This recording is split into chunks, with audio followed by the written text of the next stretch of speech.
Cześć, w dzisiejszym wideo opowiem wam o tym, jak dbać o pędzle tak, żebyście nie musieli wydawać na nie fortuny i żeby służyły wam jak najdłużej. No dobra, to zaczynamy.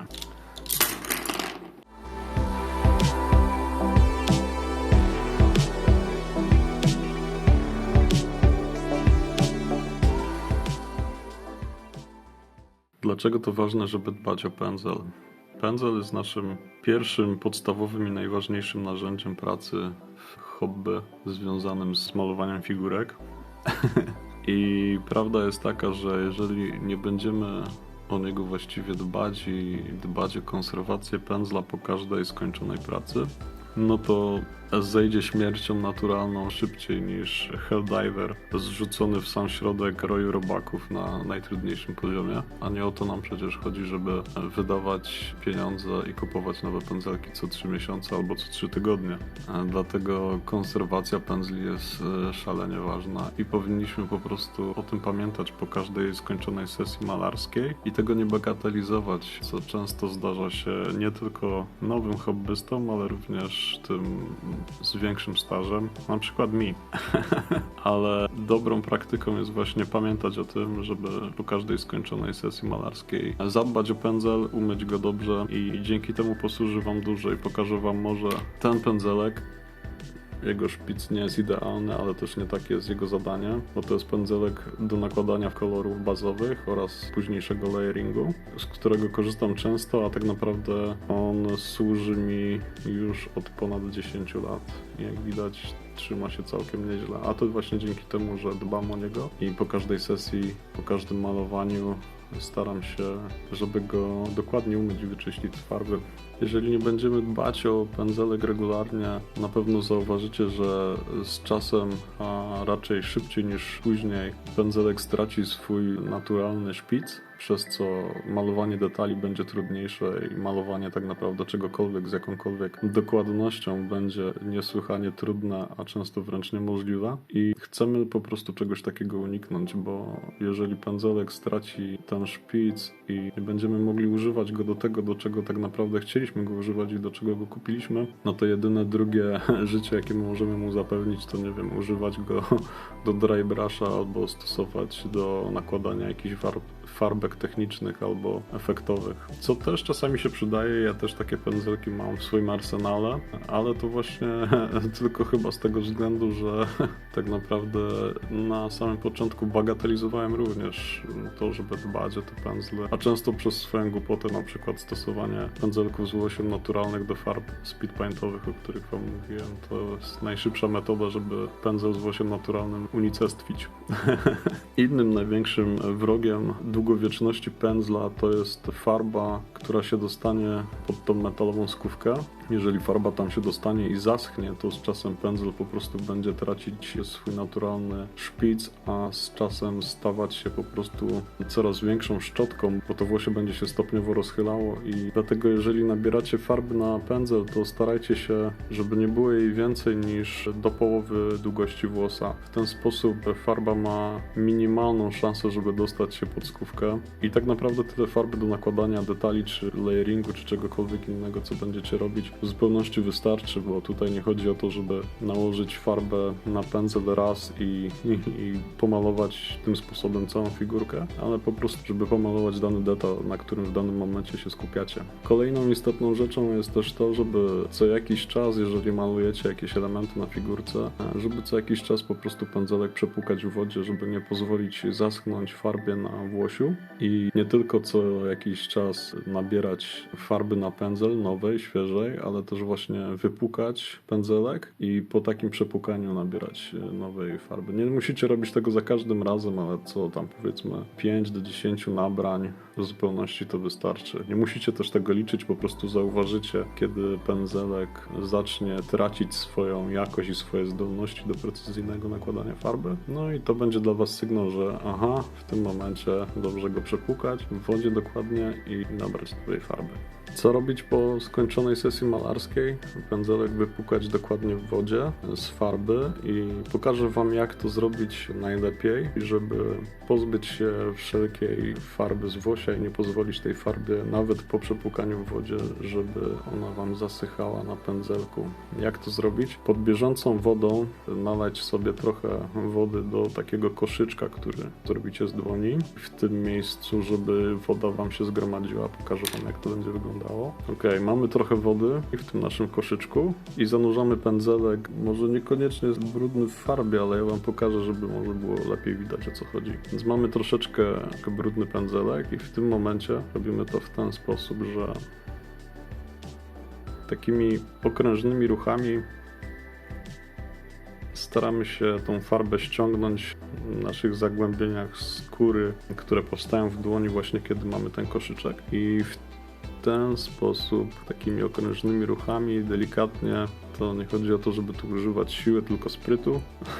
Dzięki temu nie niszczymy włosia, a tak naprawdę dbamy o nie i jakbyśmy zapewniali mu mały masaż nawet.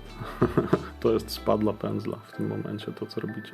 Ok, i w ten sposób właśnie pozbywamy się, mi oczywiście cała woda z ręki już wyleciała w tym momencie, bo robimy to pod bieżącą wodą, pamiętajcie. Ciepła, nie gorąca, ciepła woda prosto z kranu. Na sam koniec zrobimy dokładnie to samo, tylko używamy troszeczkę mydła, to jest mydło w płynie. Takie zwykłe do rąk, bez żadnych tam jakichś zbędnych ceregieli. Nie musimy wydawać na to majątku, żeby kupować jakieś mydło specjalistyczne do konserwacji pędzelków. Wystarczy nam najzwyklejsze mydło w płynie do rąk. Takie delikatne. I jak widzicie, ja nabieram właśnie tego mydełka na włosie pędzla, ale też uważając, żeby jakby nie zanurzać całości w tym mydle, też żeby nam się pod skówkę nie dostało, co jest ważne. I dokładnie w ten sam sposób płuczemy sobie to mydełko w wodzie, którą mam nabraną w koszyczek w dłoni. Ja oczywiście już nie mam tej wody, bo mi znowu wyleciała, ale tak to wygląda. I tak wygląda cały proces. Na końcu pamiętajcie, po skończonej pracy, żeby uformować z włosia jak najlepszy, jak najostrzejszy szpic. I tak zostawiamy włosie, żeby wyschło. Jeżeli macie, to na pewno będziecie mieć, bo wszystkie pędzelki dzisiaj dostajecie razem z taką zatyczką, przeźroczystą lub nie. Pamiętajcie o tym, żeby po skończonej pracy, po skończonym czyszczeniu umieścić pędzelek w tej zatyczce, to włosie schować w zatyczce i tak przygotowany pędzelek do schnięcia po prostu włóżcie do kubka włosiem skierowanym w dół i w ten sposób zapewnicie pędzelkowi długie życie. Teraz powiem Wam, czego zdecydowanie nie robić z pędzelkami. Przede wszystkim po skończonej pracy nie zostawiajcie pędzelka zanurzonego w kubku z wodą, w której płuczecie pędzelki z farby podczas sesji malarskiej. Nie zostawiajcie go w takim kubku z wodą i zwłaszcza włosiem skierowanym w dół. W ten sposób też go nie zostawiajcie, bo to jest zupełnie bez sensu i graniczy z pewną dozą szaleństwa, ale nie zostawiajcie po prostu pędzelka w ten sposób. Po pierwsze dlatego, że pędzelek, który zostawicie na parę godzin w wodzie, jego włosie trwale zmieni kształt i po prostu Wam się skrzywi w jakiś sposób, który Wam się do niczego już nie będzie przydawał. To jest pierwsza rzecz. Druga rzecz, że ta woda z farbą, którą macie w takim kubeczku, dostanie się pod skówkę i przede wszystkim to spowoduje, że drewno, które jest w środku, mniej więcej w tym miejscu się zaczyna drewienko. Drewno od nadmiaru wody, który się tam dostanie, zacznie pęczeć i po pierwsze może Wam rozsadzić tą skówkę,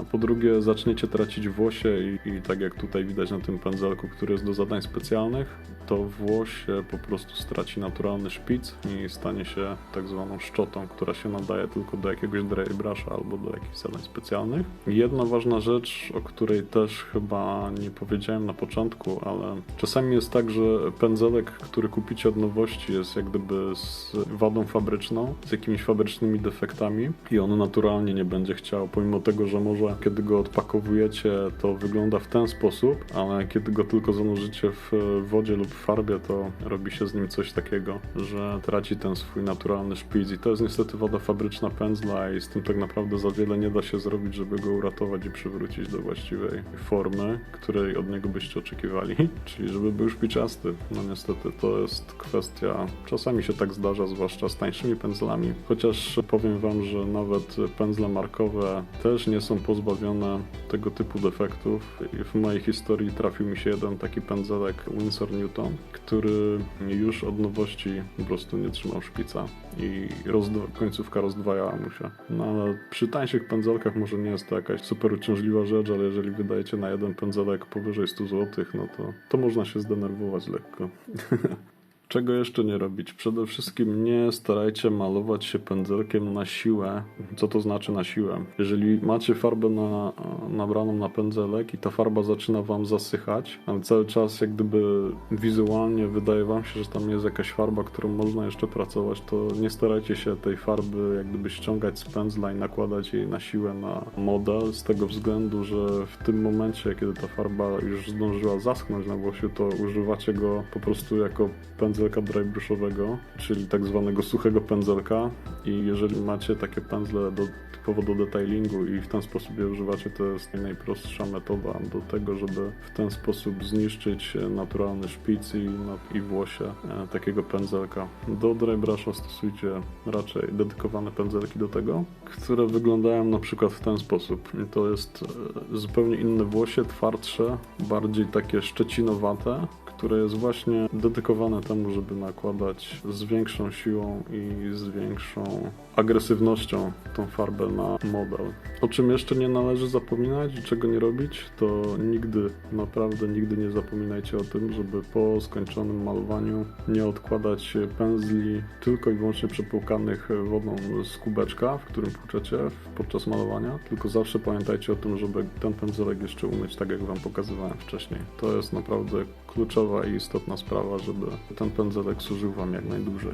Jak przechowywać pędzelki? To już częściowo wam powiedziałem, że jeżeli skończycie pracę z pędzlem i skończycie malować, to zawsze starajcie się w kubeczku czy w jakimś pojemniczku trzymać je pionowo w dół. Nigdy nie róbcie tego w ten sposób, że pędzelek włożycie w ten sposób, zwłaszcza mokry, że wilgoć, która znajduje się na pędzelku, będzie miała okazję spływać sobie powoli w czasie, kiedy wy nie malujecie, do metalowej skówki i tam dostanie się do drewienka, które z czasem tą wilgoć będzie pochłaniać i będzie pęcznieć i z pędzelkiem zrobi wam się coś takiego. Taka szczota. Może nie od razu, bo to nie stanie się od razu z dnia na dzień, ale jeżeli używacie jakiegoś pędzelka dłużej i będziecie za każdym razem zostawiać go w ten sposób, no to po kilku tygodniach albo miesiącach zauważycie, że stracił swoją naturalną, pierwotną ostrość i już nie da się go tak łatwo naostrzyć, jak to było wcześniej.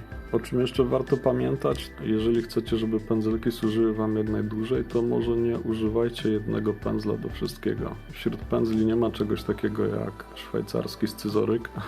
Oczywiście możemy się upierać, że tak jest, ale zdroworozsądkowe podejście podpowie wam, że to nie jest najlepsza metoda z tego względu, że pędzelek zniszczycie i dlatego jeżeli używacie różnych technik malarskich do malowania figurek, nie tylko malujecie je na płasko jednym podstawowym kolorem, to starajcie się używać innego pędzelka do nakładania farb bazowych i layeringu. Innego pędzelka używajcie do wykańczania detali i na przykład edge highlightu. Innego pędzla używajcie do nakładania łoszy.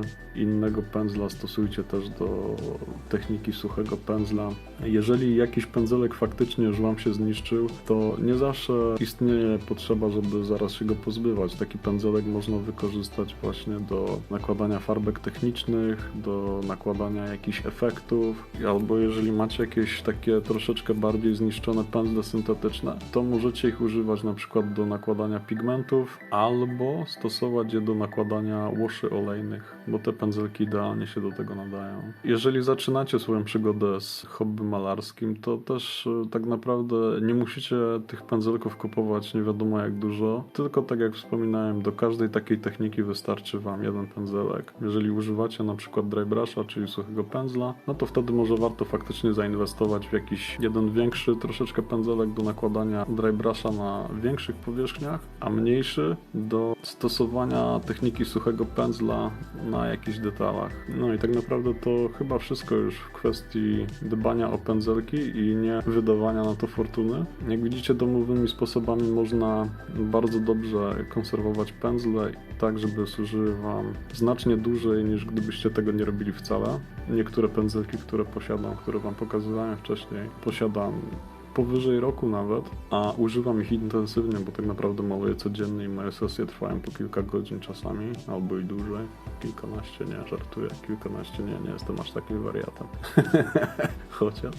Także podsumowując, to co najważniejsze to dbanie o czystość pędzla po skończonej sesji malarskiej, przechowywanie go w odpowiedni sposób, czyli w zatyczce włosiem skierowanym w dół. Co jeszcze warto może wspomnieć na koniec, to jeżeli używacie podczas jednego malowania farb tradycyjnych akrylowych i farb metalicznych, to do metalików też starajcie używać innego pędzla, z racji tego, że te farbki są zbudowane troszeczkę inaczej niż zwykłe farby akrylowe, bo w ich składzie znajdują się drobne opiłki metalu lub miki i one też niestety negatywnie działają na pędzelki, zwłaszcza jeżeli dostaną się do skówki.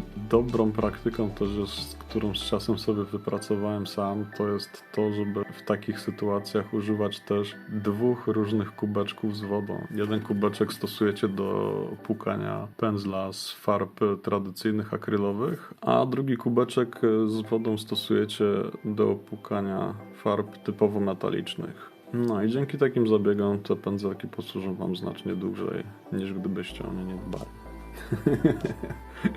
Kurde, czary mary. I myślę, że to wszystko, jeśli chodzi o temat dbania o pędzelki i ich konserwowania. Jeżeli podobało Wam się to wideo, dowiedzieliście się czegoś ciekawego, czegoś nowego, to zostawcie lajka i zasubskrybujcie kanał. Czekam też na Wasze komentarze i opinie, co jeszcze można zrobić, jakie są Wasze techniki i czego stosujecie do konserwowania pędzelków.